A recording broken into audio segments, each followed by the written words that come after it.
What does America do better than anyone else that I can take pride in? And I figured out what it is. The thing that America does better than any other country on earth is air conditioning. I'm so excited to bring up this next performer. You have seen her on Comedy Central. Please give it up for Kath Barbadoro! Give it up for Brent and Kyle and everybody. Hell yeah. I'm so happy to be here. I love performing in the city I live in, New York City. It's wonderful. So great. Can take the train here. I love it.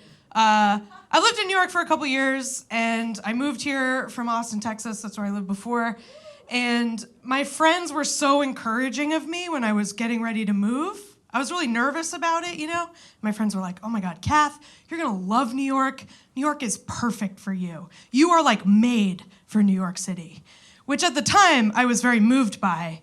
And then I moved here, and I realized that's what people in other places say when they don't like you very much. I thought it meant I was like strong and adaptable, but what it really meant was that I talk way too loud, way too close to people's faces. That's what that meant. And honestly, like, I am a fucking asshole, and that's why I love it here. I know that. I'm very happy here, and it's because I'm unhappy generally. You know what I mean? I know the rest of America hates us, but I feel like they should be grateful that we take all of the most unpleasant people from across the country and put them on some islands and force them to pay thousands of dollars to survive. We're basically a penal colony. And it's great. I mean, I get it. America hates us. I hate America. I understand. I try to like America. I'm trying to find things I like about America. There's not a whole lot right now, but we just had July 4th. I was trying to be patriotic. I love July 4th. If there was any other holiday where I could do hallucinogens on a roof, I would love that more. But July 4th is what it is. So I was trying to be patriotic, and I was thinking, like, what does America do better than anyone else that I can take pride in? And I figured out what it is. The thing that America does better than any other country on earth is air conditioning. Oh my God. We have nailed it. Number one. It is so good. Americans love air conditioning so much that when we feel air conditioning, we feel a sense of authority. You know what I mean? Like someone's taking care of us. Someone is in charge when it's cold in a room. You know what I mean? Like, I was in another country recently, and I was at the airport, and it was like 85 degrees. And I was like, I don't trust these planes to take off. This does not seem legitimate. You know what I mean? I love it. I love it. When the AC is cranked like it is in here, I know that whoever is in charge has put my personal comfort above everything, including the continued existence of this planet. And I want that. I want it. Please don't get me wrong. I am like pretty far left. Like, I'm a socialist. I want like a socialist in charge of things. But I would like a fascist at the thermostat. The less I agree with your political views, the more I want to be in your house in July, you know? They've got it figured out. It's probably because we're like a fat country. We're a lot of fat people. I'm one of them. I get it. Like, I don't know. I'm Italian, and I feel like those are related. I don't know. Because like Italians, we just love food. Like, I know that's why I'm fat. Food is like my reason for being. And I know that it's genetic because recently I got dumped by my boyfriend over dinner, and I called my mom crying, and all of her questions were about the dinner. So I can't, it's my heritage, you know what I mean? It's fine. I've been fat my whole life, and I'm like perfectly comfortable with it. But I am in show business. I've been doing this a long time. I'm trying to make it, you know what I mean? So I'm like, okay. I am an overweight 35-year-old woman doing stand-up comedy. I have two choices. I can either lose weight or learn how to fall down funny. Figure out a pratfall, you know? But I'm trying to lose weight. I work out a lot. I go to Planet Fitness. Any Planet Fitness members in here? Rich people, got it. Yeah, well, it makes sense because a ticket to the show is like 2.5 months at Planet Fitness, so I understand.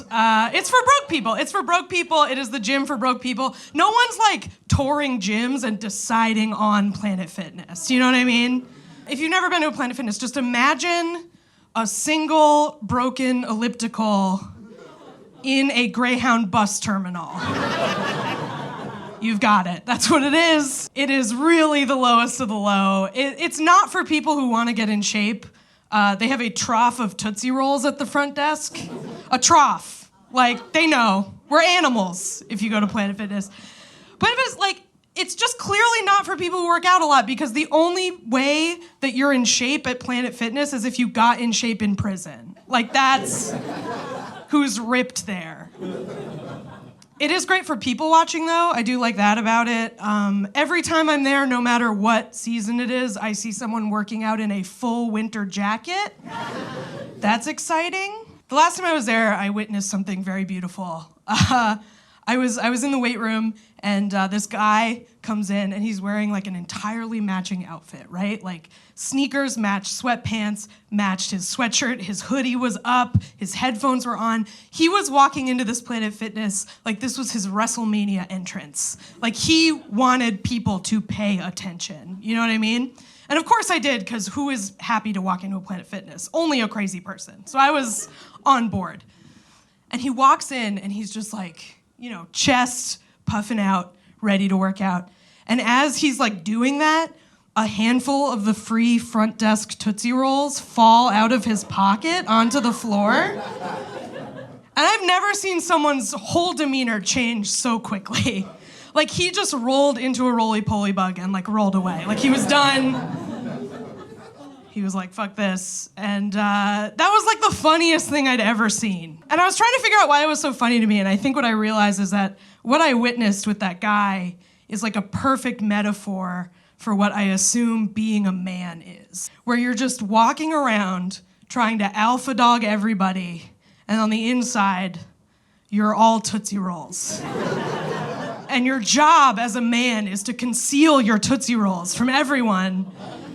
And that guy failed as a man in front of me, and that's like the funniest thing that can ever happen, in my opinion. I don't know, man. Being a dude just seems so stupid. I'm sorry.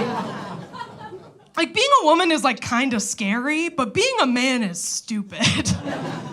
I just can't respect you. I'm sorry. There's something like wrong with your brains. It's not your fault. It's not your fault. And I know it's not your fault because have you guys ever heard of Salman Rushdie? Do you know who that is? He is a man of letters, right? He is like an incredibly celebrated intellectual. His books have won a bunch of prizes. He's like a very smart, celebrated author. And a few years ago, he had an affair with a New York socialite, and their texts got published in the New York Post. And Salman Rushdie was texting this woman. Salman Rushdie, man of letters, he was texting her, "You, letter U, look so gorgeous and hot with 8 T's." He has the Man Booker Prize. Do you understand? Like, all men sound the same when they're texting you with one hand. It doesn't matter. You have problems. Like, if that's how Salman Rushdie's texting, what hope do the rest of you have? Like, I'm sorry. I have low standards. I have a low bar. I mean, that's why I'm single. It's actually because I don't have low standards. I've just been single a long time because you all fucking suck. My standards are so high, I want to be in one of those relationships where, like, the other person is so much better looking than me that they write an article about us in the New York Post. You know what I mean? Like, I want to be in a couple where a video of us goes viral on TikTok and no one in the comments is allowed to say why. You know what I mean? That's the kind of love I'm looking for. No, that's not true.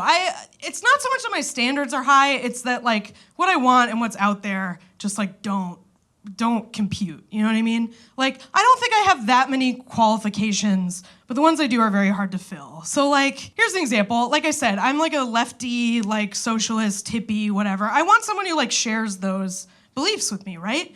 But I am not polyamorous. So that cuts out all of them. That's what they're doing now. If you don't do it, you're not woke. I don't like it. So that's a problem. And then I don't have like a physical type that I'm into, but I do really like men with long hair. That is something I like. But I won't go out with someone with more than 3 roommates. So that's a problem. And I was like complaining about this to a friend of mine. I was just like, I don't think this should be so hard. I don't know why I can't find anybody. And she was like, let me synthesize this for you. You're looking for a compassionate, progressive, egalitarian, long-haired man who believes in monogamy. And I'm like, yeah, I don't see what the problem is with that. And she was like, you just described Jesus Christ. They would write about that in the post, so I think it counts. Thank you guys so much. You've been wonderful.